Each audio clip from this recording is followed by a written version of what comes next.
Hi guys, welcome. Today we're going to be doing some custom card reviews. And first off, a big thank you to DrewBerry, who's given me a permission to do this video.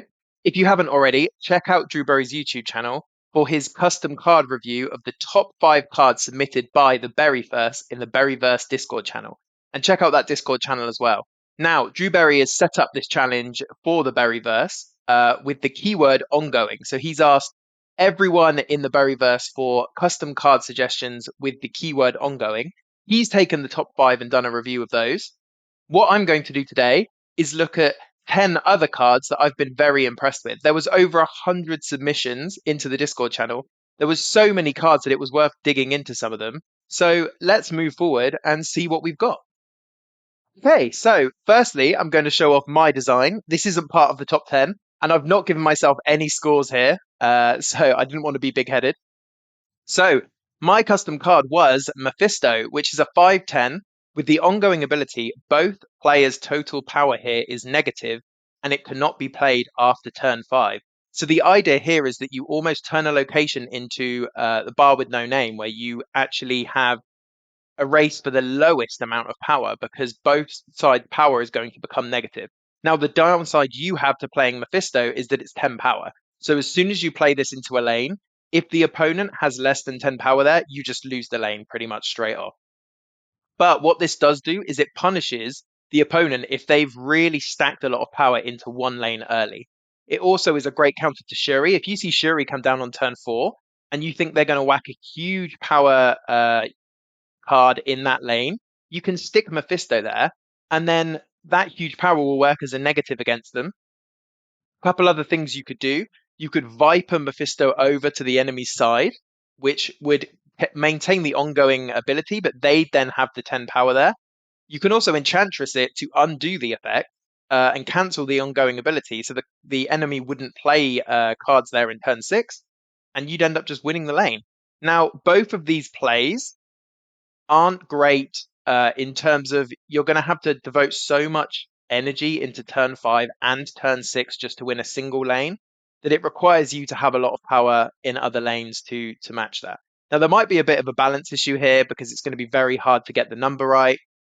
I can see this being a useful card with Sauron as well because it's just a high power card if you remove the ongoing text. But another synergy I saw here is Daredevil, so that you can see what the opponent is doing on turn 5, and you know if Mephisto will win you the lane. A couple things to note though is this card is counterable by Shang-Chi. It has over 9 power, so the opponent could Shang-Chi the lane, and suddenly the ongoing effect is removed. They could also have their own Enchantress, which turns the effect off. But I thought it was a fun design that punishes the opponent playing lots of power into one lane early, which there's not really a way to counter that unless they have individual cards over turn 9. So that was my design. Let's look into my top 10 of the best of the rest.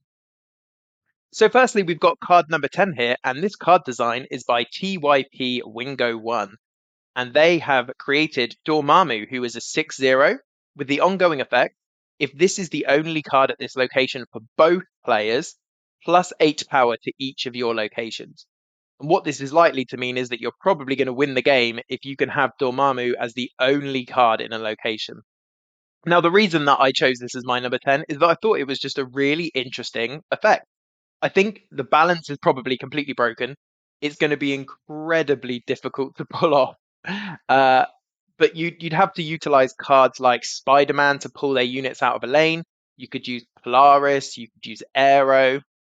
If you can cheat out Dormammu early, or if you can extend the game to turn 7, then maybe you can play things like Magneto to pull cards away. So I thought it was just very interesting card design and very creative because it creates this brand new type of deck where you're trying to get all of enemy cards out of a lane. Another option I thought that might be useful is to run this with um, Jean Grey. You could put Jean Grey in a lane and it forces your opponent to play there, and that may free up a lane for Dormammu. So I think, again, this is one that the balance is pretty broken. It's going to be incredibly hard to win with this card. But I wanted to include it because I thought this gives you a whole new card to build the deck around and kind of a fun win condition that we haven't seen in the game before. I think it probably would need some tweaks to actually be in the game, but I like the idea of the game plan of moving any of your opponent's cards out of a lane to try and win. Okay, we'll delve into card number 9. And card number 9 is a card designed by 3113 Hill, and it is Kindred, who is a 6/5. With the ongoing effect, your opponent's power here is granted to the other locations. Now, again, this is another one that gives you an interesting win condition or game plan. You might read this and think, this is a completely negative effect. How is this a useful card? But the key way that you would use this, in my opinion, is that you want to stack negative power into one lane for the opponent and then play Kindred on turn 6 to spread that negative power across their board. So how would you do that? Cards like Hobgoblin to give them -8. Sentry's Void is a big one, so you could target the rightmost location for this, play Sentry on 4. You could Viper over the Void for a -10 power for them, and then play Kindred on that lane to give them -10 power across the board. The other thing that you could do here, if you extended the game or you managed to cheat this out early, is you could even Viper Kindred over to the opponent's side. And what that is doing is that actually your power on that side is pushed to all the other locations, probably winning you the game. Now, that is a bit of a risky play because one, you need to be able to cheat Kindred out early or extend the game to turn 7. And two, you're then relying on the opponent not filling that lane because you need your Viper to actually push the unit over, or you probably are giving up the game. So because of that, I thought the card was relatively balanced. I gave it a 4-star for balance here. Um, and yeah, I just thought this was a fun and interesting card that again gives you a new way to play the game. So that was my card number 9. Moving on to card number 8, we have a card designed by LYC14, and this is Mania, which is a 3/3 with the ongoing ability, your cards with when this is destroyed abilities happen twice. Now, what do we mean here? Well, we've got cards, the synergies on the screen, Bucky Barnes. If that was to happen twice when you destroy it, it gives you 2 Winter Soldiers, which is huge. X-23 is a good one. If you destroy X-23 when Mania is on the board, instead of giving you 1 extra energy, it's giving you 2. And Deadpool, you could double its stats twice. So I thought this was a really interesting card that supports the destroy archetype without it just generally being a card that needs to be destroyed or destroys other cards, which is the general other cards that you play and destroy. Another fun use for this was to have Nimrods everywhere. So when Nimrod gets destroyed, it adds a copy to each other location. With Mania on the board, it's going to add 2 copies to each other location. And another potential option is to use it with Nova to get the double Nova buff. So instead of getting +1 to all your other cards, you're actually getting +2. So this just seemed like a fun card. I thought balance-wise, it seemed really on point. I didn't think it was broken. Destroying missing turn 3 without actually destroying a card or playing a card you want to destroy does impact the archetype, but I think this then gives a great power boost if you decide to play this as a 3-drop. So yeah, I think LYC14, great card design, really fun, and a fun way to expand the destroyer type in an interesting way. Yeah. Okay, card number 7, we have Ironmonger here. It was a card by Joshi B55, a 2/2. Ongoing, when you play a card with 0 power, give it +3 power. Now, this just seems kind of fun because it encourages you to play 0 power cards, and there's not much in the game that encourages that. So it's kind of a new deck building potential here. You build out a deck with a lot of 0 power cards, you get Ironmonger down on turn 3, and then you're playing constantly 3 power cards to the board, but also with the great effects that generally come with 0 power cards. So we can see the synergies that I've pulled out here. Mystique is a massive one, right? If you can play Ironmonger on turn 2 and then Mystique on turn 3, then every 0 power cost card you play after that is getting +6 power. And not just that, but Mystique herself is a 0 power card. So Mystique's going to come down as a 3/3. So that's huge value. Combine that with Iron Man, who's going to double the 6 power that they're going to get deployed with. Huge value here. So I thought this was really fun. I thought I've given it 3 stars for balance because I thought as a 2/2, it's probably slightly overpowered. Even if you just play 1 0 cost card after Ironmonger, you're getting 5 points of stats for 2 power, which is pretty powerful. And if you build a deck around Ironmonger, you're going to be getting a lot more stats than that. So I could see maybe Ironmonger itself being a 2/0. But otherwise, I think this is a fun design, and again, a completely new way to build out decks.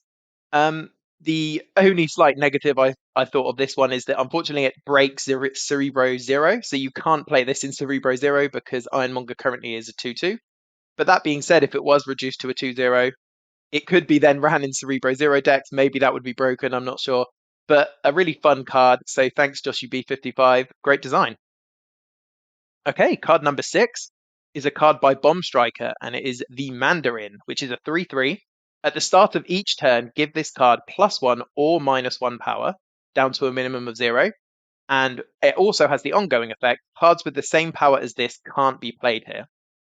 Now, the reason I picked this card is a little bit wordy and probably a bit too wordy for most of the cards in the game, but I think it's really fun to have this random effect that would be triggering every turn, and it would force players to have to rethink what they're going to do depending on what happened in that turn. So the Mandarin may come down as a 3/3. You don't know if it's going to get the +1 or the -1. It's going to be a random effect. If that reduces to say a 3/2 and you've got 2-cost cards in your hand, suddenly you can't play the 2-cost cards into that lane, which I just thought was a fun little side game that was happening within the game itself, that you need to keep an eye on the Mandarin, have a bit of a plan for what happens if the Mandarin gets positive resources, negative resources.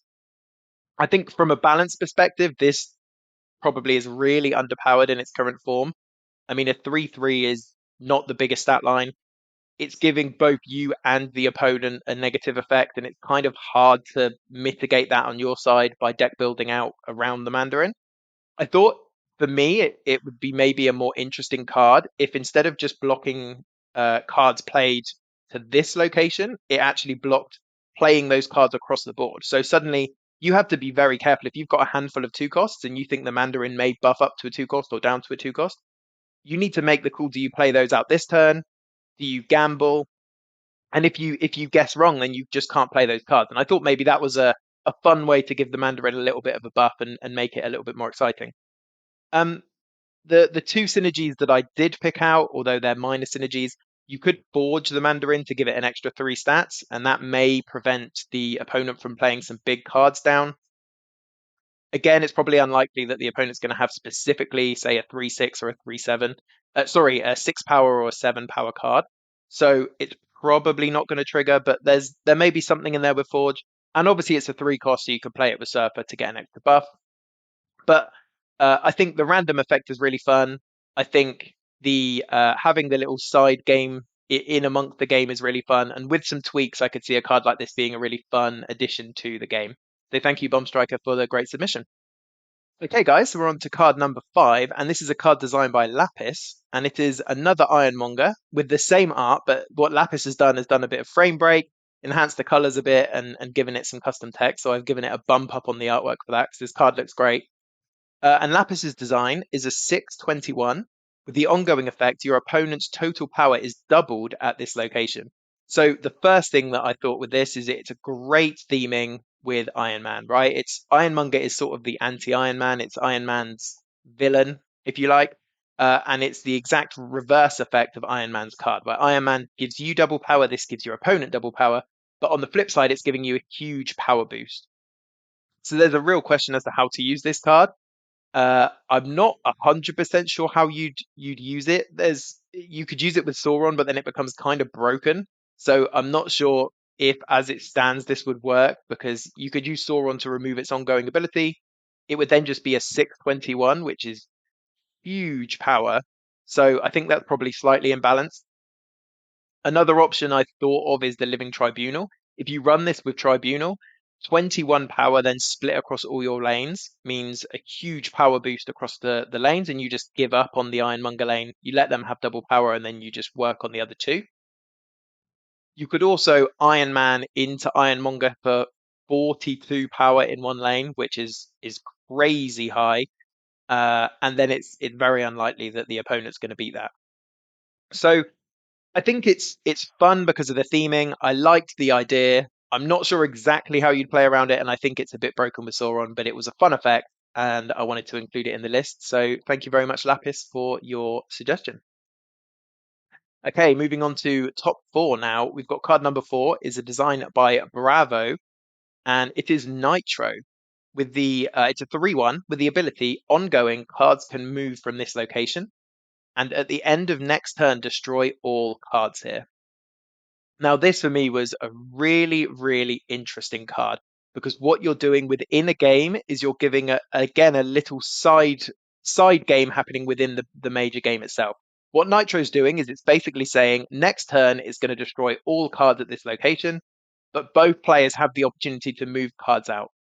And I thought this was just a really fun design that you play this on turn 3, turn 4, as well as everything else that you've got going in the game. You know, what cards you're playing, where you're playing them. You've also got to mitigate this Nitro ability. You've got to work out where to move cards. And then what's actually happening is you'll end up leaving a lane free. So I thought this was really fun.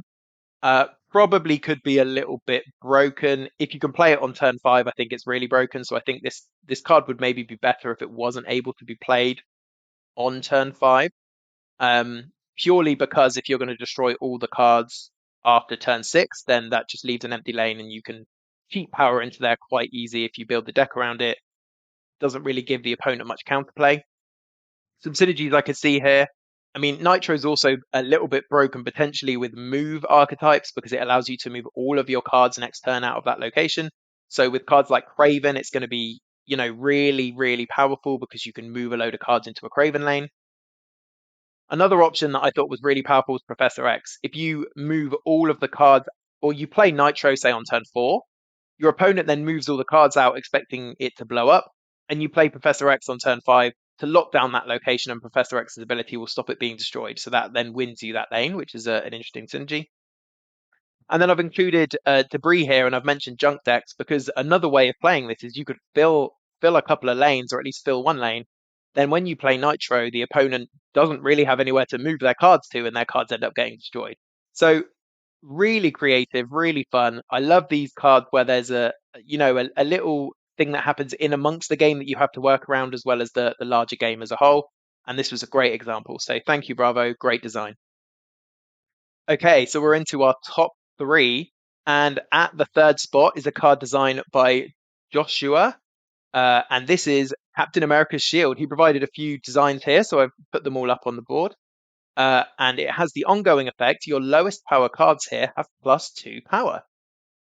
Now, you might think, well, this is very similar to Cerebro, and it is, but the flip side from Cerebro, where Cerebro affects your highest power cards, this is affecting your lowest power cards. So it allows you to run a Cerebro style deck, but you can put high cost cards in there without disrupting the synergy. So you can run things like Blue Marvel, you can run Spectrum, you can just run a huge power card to win a separate lane. Meanwhile, you can buff up all of your maybe 0, 1, or 2 power cards. So I think this really is an interesting design. If you think about a zero power Cerebro deck, it really struggles because you can't play any cards that are more than 0 power. With this, you could run a load of 0 power cards. You run Captain America's shield, and then you can have some extra tech cards on the side to help buff up your cards or win you other lanes. Great synergies with Brood as always. So Brood is always good at anything that can give it extra power. You could easily run a Captain America Shield 2 deck here. The downside of this over something like Cerebro is it doesn't work well with cards like Mystique because Mystique is itself 0 power. So whereas Cerebro, you'd often Cerebro and Mystique to get double that boost across the board. You wouldn't be able to do that with this card. And likely the same with Bast, unless you were running it as minimum 3 drop, which is an option. But otherwise, I thought, really interesting. Another way to completely build a new deck. So I find Cerebro decks really interesting. People love playing around with Cerebro at all values. And this is another card that does something similar, but gives you completely new cards that you can play in those decks. And I thought that was really fun. So well done, Joshua. I think it's really good. I've given it a 5-star for balance as well because I think this is really well designed, and I love the artwork. It's amazing what you could do with a simple shield. So well done. Okay, we are in the top 2, and second for me was a card designed by Gobble God, and this is War Machine, which is a 5/0 with the ongoing effect: lock down this location's power. Power cannot be added, removed, etc. Now you might be looking at this and thinking, isn't that just what Professor X does? And sort of, right? But the more you think about it, the more you see the differences. So Professor X, you lock down a location, you can no longer play cards there, so that location is then out for cards. And also any cards there are trapped there. You can cheat in extra power. You could play Jeff. You could play things like Claw to get extra power in. You could buff up your existing cards with something like Surfer. But what War Machine is doing is whatever the power is at the end of turn 5 is locked. The power is there, whether you move cards in, whether you move cards out, whether you destroy cards, whether you buff up cards, the total power at that location is locked. So we can do some really, really fun things. We can move. This is a really good card for move synergies because what you can do is you can put all of your cards that can move into one lane, stick War Machine there to lock that power, and then on turn 6, you can move all of your high power move cards out to win another lane and you win the game. And I thought that was a really fun way of buffing move with not just adding more move cards into the game. It's a great theming as well because I think War Machine as a character is sort of he's in the army, right? He's used to locking down a location. And it also synergizes well with Iron Man. Obviously, War Machine and Iron Man are very good friends in the comics. Whereas Iron Man is affecting the total power in the way that it's buffing it, War Machine is affecting the total power by locking it down. I thought that was really good. And some other cards that I thought would be fun, again for the move synergy, Phoenix Force would be really interesting. You can play Phoenix Force on turn 4 to bring a high power card back, give it +5 power, stick the War Machine down on turn 5 in that lane to lock that power down, and then your Phoenix Force card can move out of that lane to give you a huge buff in another place. Sentry was one that I picked on as well. You could play the Sentry after the War Machine to get a big 10 power in another lane. And if the War Machine was in the right lane, that void doesn't matter. It doesn't affect the power. And another kind of crafty use of this would be if you can cheat out War Machine early, or again, extend the game to 7 turns. If you War Machine a lane, and then Dr. Octopus into that lane, you could pull all of your opponent's cards into that lane. They won't affect the power. And then you've just emptied a load of cards out of their hand before turn 6, and it's not affected the board state in any way. So I thought that was really fun. So the more I thought about this card, the more I thought of interesting synergies. It was really fun. I liked the theming. I thought it was fairly well balanced, really creative. So really good work, Gobble God. This is a really interesting card, and it would be great to see in the game. So we'll move on to our number 1, which is our final card today. And it is the card designed by It's Just Aiden. Now, It's Just Aiden has given us Hank Pym at 4-0 with the ongoing effect +2 power for each unique cost card on your side. Now, I don't think this card is broken in that by any means, but what I really liked by this is I could immediately see this dropping into the game. It creates a whole new deck building consideration. You could slot this in and you have to suddenly really balance your deck between different cost cards. You can't just stick in a load of 1 cost because they're powerful. You can't have a load of 3 or 4s. You need to have a nice spread between 0 all the way up to 6. And if you can, get a 1 power, a 2 power, a 3 power, play Hank Pym on 4, 5, and 6, you're generally maxing out at around 12 power for a 4 cost card, which is high, but you're having to build your deck around it. So I think that's fair. I think some key synergies here. It works pretty well with Mystique because Mystique can copy Hank Pym's ability and is a different cost card. It does mean that you can't, if you play a 3 cost on turn 3, you need to play Mystique after Hank Pym, so you end up with 2 3 costs, which is the only downside, but it still works kind of well. Thor is a good one because that's not only a 3 cost card, but it can potentially give you a 0 cost card as well. And Agent Coulson, everyone's favorite agent, is also useful here because you can play Agent Coulson as a 3 drop, and that will give you a 4 and 5 drop that you could then play to also bank up to buff up Hank Pym. The main reason I like this, I thought it was really balanced, really creative. Like I say, it could slot straight into the game, and is a not overpowered effect, but gives you a whole new kind of card to build decks around. The last thing I thought that you could maybe build this around is something like Lockjaw or Jubilee. You could pull in very high cost cards using Jubilee, or you could have a load of 1 drops and chuck them all into Lockjaw to try and pull out different cost cards from your deck, all of them buffing up Hank Pym. So really interesting card, really liked it. I could see it slotting into a few decks already. If there's existing decks that have a good spread of power, it could get a nice chunk of power on the board. So really good job. It's Just Aiden. Really impressed. So thanks very much for watching, guys. I had a real good time building out this video and looking through all the cards. It was amazing how many people submitted cards. Like I say, it was around 115, 116, I think, when I looked through them all. So great job. Check out DrewBerry on YouTube for details on the next card challenge. And of course, check out his video for his top 5. Thank you very much for joining me. Hopefully see you soon. If you've enjoyed this, please do give the video a like or consider subscribing. I've just started out on YouTube, so it's something that I'm getting my head around. I'm learning how to make videos, learning how to make content. So if you've enjoyed the video, then it really helps me to show your appreciation. Thanks. Look forward to reading through some of the comments for your thoughts on some of these cards, and hopefully see you soon. Goodbye.